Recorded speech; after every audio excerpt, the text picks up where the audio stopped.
Минийхэн чимээгүй ч төхөө ээж ингээл свич яач. Тухайна. Эцэнтэй свич байгаа чимээгүй чимээг зогсоолоо. Сууж идэх. За сайн байцгаана уу, энэ өдрийн минь төргий. За өнөөдрийнхөө видеогоор англи хэл яаж анх сурч эхэлж байсан талаараа хуваалцъя гэж бодлоо. Миний одоо амьдралдаа хийсэн хамгийн одоо аимшигтай Oh my god. Аимшигтай мөчүүдийн нэг бол англи хэлгүүгээр гадаад улсыг зорьсон гэдэг юм. Энэ хүүхэд видео ажиллахгүй юм байна л да. За тэгвэл ингээ чамайг гараад машин дотор унтуулаад тэгээд би өөрөө видео очихгүй. Эсвэл тийм арга байна тий. Тэгвэл энэ хүүхэд чи видео хийхгүй. За тэгвэл гараад машин дотор явгаа яриад явъя. How do I look? Very good. I must say I'm amazed. За. Хатар явгаа видео нэ өнөөдөр. Миний хуйлахгүй шүү заяа. Ханаас суугаа явж гараа. Хэлэхгүй шүү хэрвэлдэг.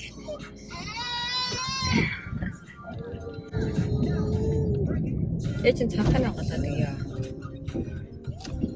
Гэтэ видео гэсэн чи уйлээдсэн шүү дээ. За ингээд өнөөдрийнхөө видеогоор Стейс тулгаагаад нэгний шил хүснээс тулгаагаад идэм аа. Бишээ миний охин бишээ. Нүдний шил.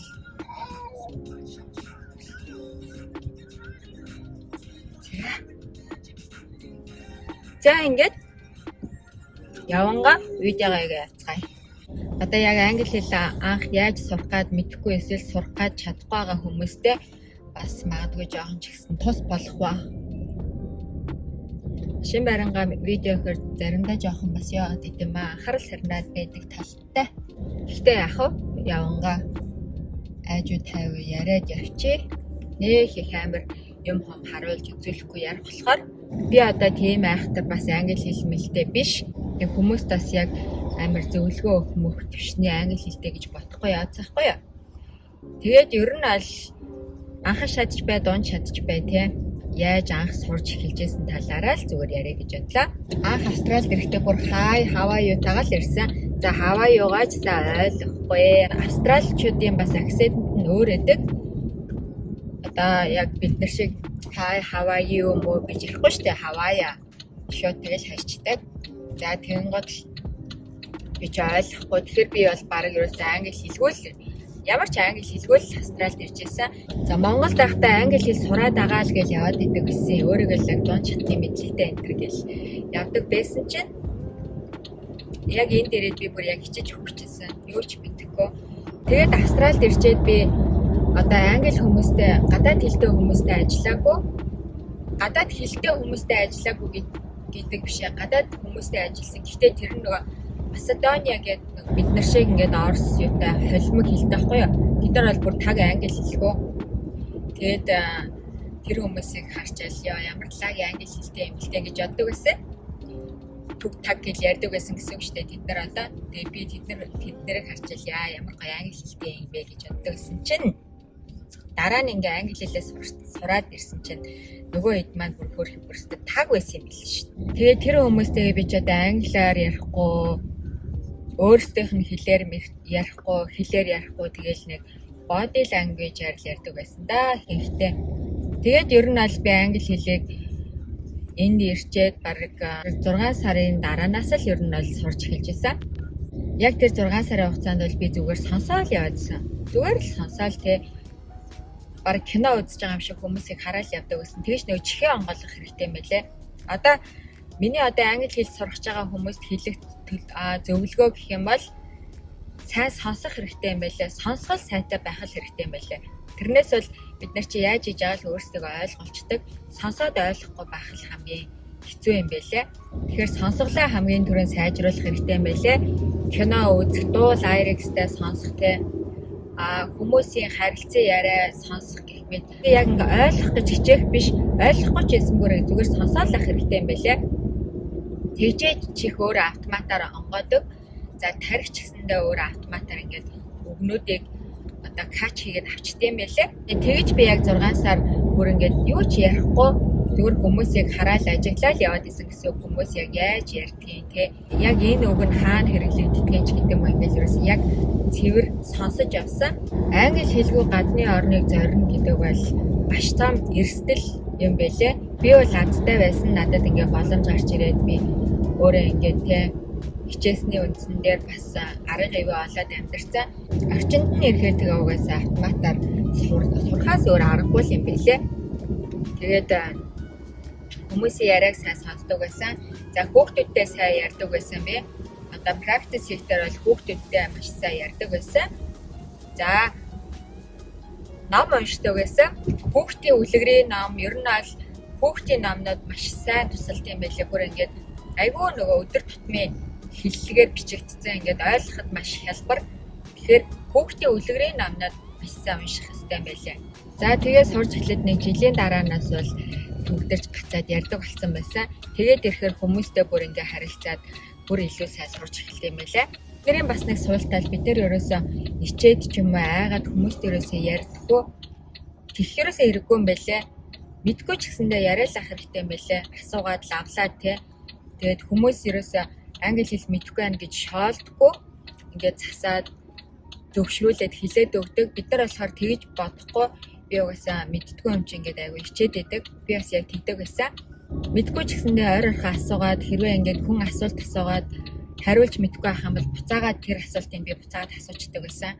Тэгэхээр би яг тэр асуултанд юу гэж хариулах аргыг нь олоод авчиж байгаа гэсэн үг. Манай энтхийн хүмүүс бас айгүй найрсаг дандаа л ингээд ярилцаал хинтээж хаанч таарсан ер нь бол ингээд ингээ яриа өрнүүлж идэх хүмүүс байдаг. Тэгээд ер нь аллаа би гараал кофе унгаач юм уу ер нь хамаагүй ингээд бич мич явангаа хүмүүстэй яриад л байдаг гэсэн. Бүр ингээд байнга яриад. За тэгээд ингээ яриад ирсний дараа нэг 3-4 сарын дараа миний англи хэл шал өөрлөсөн байсан.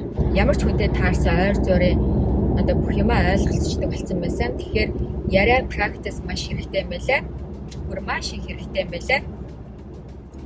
За тэгээд кино маш сайн үздэг байсан. Би чи Friends айгуу үздэг байсан. Сабтайтлыг тавьж байгаа л Friends-ийг бол байнга үздэг яг ингээл хүмүүсийн харилцан яриа ойр зургийн бүх юм тэн дээр гардаг штэ. Тэгээд тэрийг бас айгуу сайн үздэг байсан.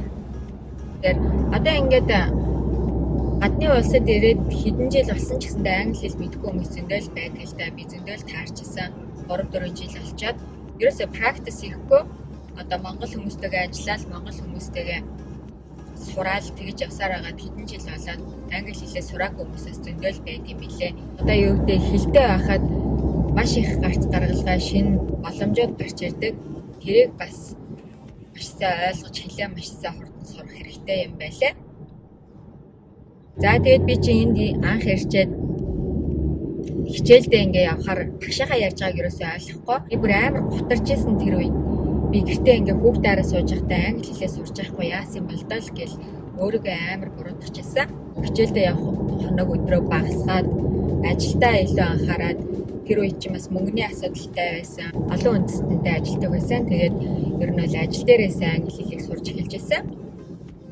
Нью-Зеланд, Хятад, Ази гэл зөндөө хүмүүс байдаг гэсэн. Зөндөө олон төрлийн хүмүүсээс баг-багаар ингээл англи хэл сурч эхлээд тэндээсээ ингээл найзуудтай болоод тэднээсээ ингээл баг-багаар сурч эхлээл надад нэг Нью-Зеланд менежер байсан. Тэр менежер маань надад ингээл өдөр алган шинэ үгнүүд ингээл хэлж өгөөл. Тэгсээр агаал ер нь бол хүнтэй харилцдаг болсон. Тэгэхээр ер нь өдөрт ингээл 5 үг цээжлэн 10 үг цээжлэн гэж өөрийгөө ерөөсөө шахахгүй. Одоо өдөрт 1 үг цээжилсэн ч гэсэн тэр үгээ маш сайн нөгөө хэрэглээд яг ингээд өөрийн болгоо явах юм бол 30 өдөрт чи 30 үгтэй за тэр үгээ ингээд ойр тутамдаа яриандаа хэрэглээд сурцсан байна гэдэг чинь бас маш давуу тал юм байлаа. Тэгэхгүй бол өдөрт 10 хэрэггүй үг цээжлээ тэрийгээ ерөөсөө хэрэглэхгүй тэгж явсаар хагаад нэг цээжилсэн үгч байхгүй цээжлэндээ гэсэн бодлоос өөр юм бол үлддэж штэ тий. Тэгэхээр өдөрт 1 үг л цээжлэх хэрэгтэй юм байлаа. За тэрийгээ тэгэл ойр зур хэрэглээл. Би ингээл 1 үг ингээл цээжлээл одоо юу гэдэг maybe эсвэл probably эсвэл одоо supposed to be гэл ингээ хэрэглээд ирэхээр өдөржингөө тэр үгээ хэрэглээл ярьцдаг байсан. Тэгээд сүүлдээ би энэ үггүйгээр яаж ингэж урд нь ярьж чаддаг байсан болоо гэж боддог байсан. Ягаад гэвэл тийм чухал үгнүүдгүйгээр бид нар бас яриад байт юм байлаа. Тэгэл одоо ингээл би ингэж таамаглаж जैन, би ингэж бодож जैन, миний бодлоор гэдэг өгнүүдээ ингээд сураал тэр өгнүүдтэй ингээд оролцуулаад яриад ирэхээр би энэ үггүйгээр яаж урд нь ингээд англиар ярих гээд оролдоод идэв байсан юм болол гэж бодогдд юм байлээ. Арай нэг салхилуулангаа дэлгүүр явж байгаа байхгүй юу? Тэгээд зүгээр энэ ойрхон TK Maxx орохгоо л явж байгаа. Тингээ вэж байгаа чи гэж одоо тэгсэн манай хот ундчлаа одоо сэрхийн бас хүлээхээс тэгээд одоо юу гэдэг нэг үг цээжлээл тэрийгээ өдөржингөө ашиглаад яриад тэрийгээ ингээл өөрөө болгоод тэр чинь ингээ автоматар толгойд суучж байгаа гэсэн үг байхгүй юу? Тэгэл дараагийн өдөр нь дахиад нэг өөр үг юм уу хэрэглээд ингээ яваад ахаар дороо сурд юм байлээ. Би одоо ингээд за тэр үг чи юу гэдэг вүлээ гэх юмгүй мэдгүй ингээд яг чи автоматар тархинд ингээ орсон байт юм лээ. Би бүр тэг гайхдаг гэсэн чинь ингээд эний за тэгэл бодохын зураг шууд ингээл ороод ирдэг. Тэгэхээр ингээд тарих сонсоод байна байнга ингээ юм сонсоод ахаар тарих нэрнгээсээ ингээ автоматар ингээд өгнүүдийн авчдсан байлээ. Шалбарчилж тайлбарлах юм бол зүгээр ингээл ойлгохгүй ч гэсэн сонсоод л дахин дахиад одоо нэг киногоо 10 удаа ч юм уу би бүр 10 удаа ч үзсэн кино байгаа. Тэгээд ирэхээр тэнд ингээ яригдж байгаа communication бүх юмнуудыг ингээд тарихч автоматар одоо суулгаад тавьсан байт юм билээ. Тэгээд дараа нь яг ингээд тэрнтэй ойролцоо өгүүлбэр үг асуулт орж ирэхээр автоматар ингээд чи мэддэг болсон байх жишээ нэ. Тэгэхээр сонсголоо маш сайн сайжруулах хэрэгтэй юм билээ хамгийн их нь. Тэгээ миний бас нэг сурж эхэлсэн арга гэх юм бол хүүхэд нэгдүгээр ангид ороод монгол хэлээ яаж сурдаг вүлээ те. Би яг тэрэн шиг л англи хэлийг сурж исэн гэсэн үг. Одоо юу гэдэг тий алгал нэм байна. За эр үгэнд энэнийг ашигладаг юм байна, эм үгэнд энийг ашигладаг юм байна. Яг ингээ монголчлоод сурах юм бол бас аюулгүй амар байд юм байлаа. Одоо нэрлэгийн тий алгал нэм байна. За тэгвэл for гэдэг нь dt гэсэн үг юм байна ч гэдэг юм уу. Яг ингээ сурах юм бол бас аюулгүй амар байд юм байлаа. За ингээ дэлгүүрлүгээ халт ороод яг гарч ирээд видеого дахиад урамшлуулээ замдаа яриад явъя. Тэр хоорондоо бас жоохон ярих юмнуудаа санаатах гэхгүй бол дэвтрээ үлдээсэн чинь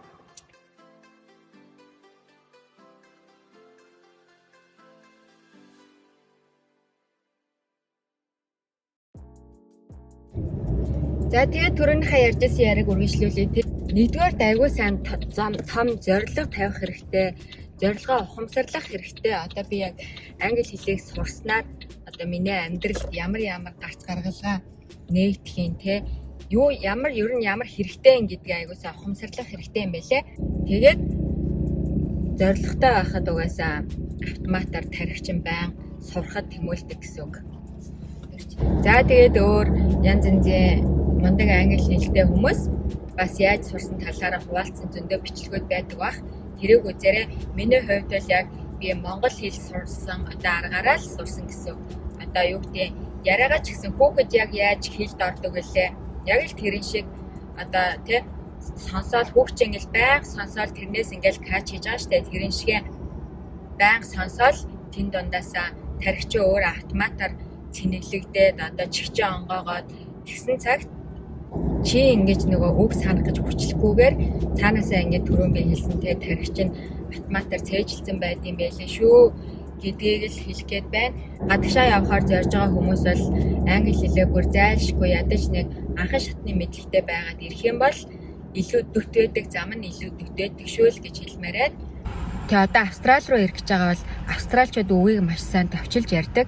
Тэгэхээр бас ийм товчилж ярьдаг үгтэй кино манай аягүй сайн үзэл бас зүгээр одоо are you going to do гэж you gonna те you gonna do that you gonna do this ч юм уу ингээд аягүй товчилж ярьдаг. Тэгэхээр энэ төрлийн бас товчлолтой үгнүүдийг маш сайн сурах хэрэгтэй юм байлээ.